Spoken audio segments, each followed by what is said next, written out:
जय श्री कृष्णा। इस वीडियो में आप माघ मास महात्म के 17वें अध्याय का पाठ सुन रहे हैं।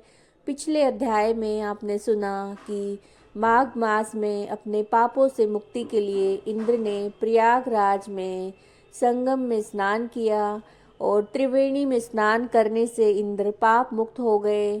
बृहस्पति जी ने इंद्र को वरदान दिया कि तुम्हारे शरीर में जितने भी भग हैं वो सब नेत्र हो जाएं।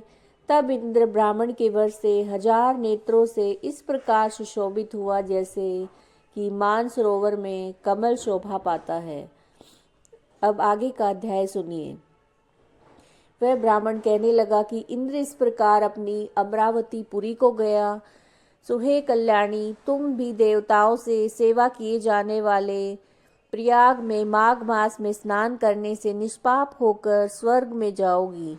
सो मैंने उस ब्राह्मण के ये वचन सुनकर उसके पैरों में पड़कर प्रणाम किया और घर आकर सब भाई बांधव नौकर चाकर धन आदि त्याग कर शरीर को नष्ट होने वाली वस्तु समझकर घर से निकली और माघ में गंगा यमुना के संगम में जाकर स्नान किया। सो हे निशाचर, 3 दिन के स्नान से मेरे सब पाप नष्ट हो गए और 27 दिन के पुण्य से मैं देवता हो गई और पार्वती जी की सखी होकर सुख से निवास करती हूँ। इसलिए मैं प्रयाग के महात्म को याद करके सब देवताओं सहित माघ में स्नान करती हूँ। मैंने अपना सब वृतांत तुमसे कहा, तुम भी इस योनि में पड़ने और कुरूप होने का कारण कहो। तुम्हारी दाढ़ी और मूछें बहुत बड़ी हो गई हैं और पार्वती की गुफा में वास करते हो। निशाचर कहने लगा, हे भद्रे, सज्जनों से गुप्त बात करने में कोई हानि नहीं होती। मुझको अब संशय नहीं रहा कि मेरा उद्धार तुमसे ही होगा। सो मैं अपना सारा वृत्तांत तुमसे कहता हूँ। मैं काशी में वेदों का ज्ञाता था। बड़े उच्च कुल के ब्राह्मण के घर में मैंने जन्म लिया था। मैंने राजा, पापी, शूद्र, वैश्य से अनेक प्रकार के दान लिए। मैं दान लेने में चंडाल को भी नहीं मैंने छोड़ा। उस जन्म में मैंने कोई भी धर्म नहीं किया। वहीं पर मृत्यु को प्राप्त हो गया। तीर्थ स्थान पर मरने के कारण नरक में नहीं गया। पहले 2 बार गिद्ध योनि में मैंने जन्म लिया, 3 बार व्याघ्र योनि में, 2 बार सर्प योनि में और 1 बार उल्लू की योनि में, और अब 10वीं बार राक्षस हुआ हूँ और सैकड़ों वर्षों से इसी योनि में हूँ। इस स्थान को 3 योजन तक मैंने जंतुहीन कर दिया है। बिना अपराध के बहुत से प्राणियों को मैंने नष्ट किया है। इस कारण मेरा मन अत्यंत दुखी है। तुम्हारे दर्शन से चित्त में कुछ शांति अवश्य आई है, क्योंकि सज्जनों का संग तुरंत ही सुखदायी होता है। मैंने अपने दुख के कारण आपसे कहे और सज्जन लोग सदैव दूसरों के दुखों से दुखी होते हैं। अब मुझे यह बताओ कि इस दुख रूपी समुद्र को कैसे पार कर सकता हूँ। क्या क्षीर सागर हंस को ही दूध देता है, बगुले को नहीं?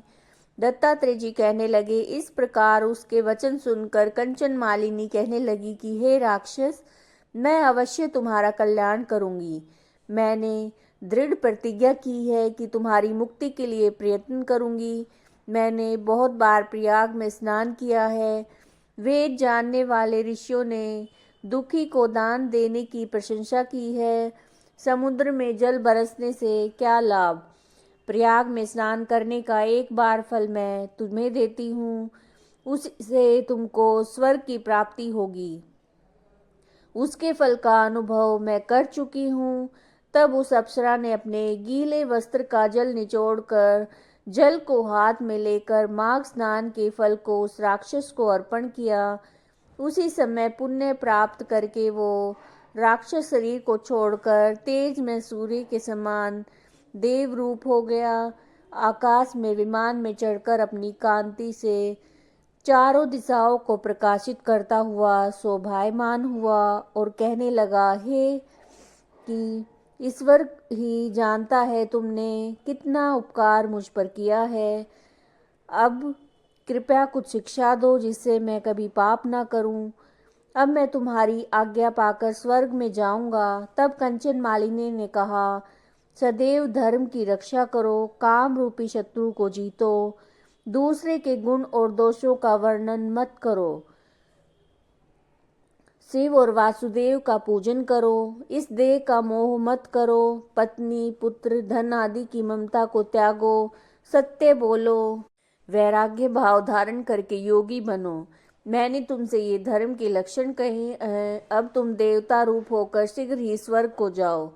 दत्तात्रेय जी कहने लगे, इस प्रकार गंधर्वों से शोभित वो राक्षस कंचन मालिनी को नमस्कार करके स्वर्ग को गया और देव कन्याओं ने वहां आकर कंचन मालिनी पर पुष्पों की वर्षा की और प्रेम पूर्वक कहा कि हे भद्रे, तुमने इस राक्षस का उद्धार किया है। इस दुष्ट के डर से कोई भी इस वन में प्रवेश नहीं करता था, अब हम निडर होकर विचरेंगी। इस प्रकार कंचन मालिनी उस राक्षस का उद्धार करके प्रेम पूर्वक देव कन्याओं से क्रीड़ा करते हुए शिवलोक को गई। ये माघ मास महात्म का 17वां अध्याय आप सुन रहे थे। अगर वीडियो आपको पसंद आई है तो लाइक कीजिएगा, ज़्यादा से ज़्यादा शेयर कीजिएगा। जय श्री कृष्ण।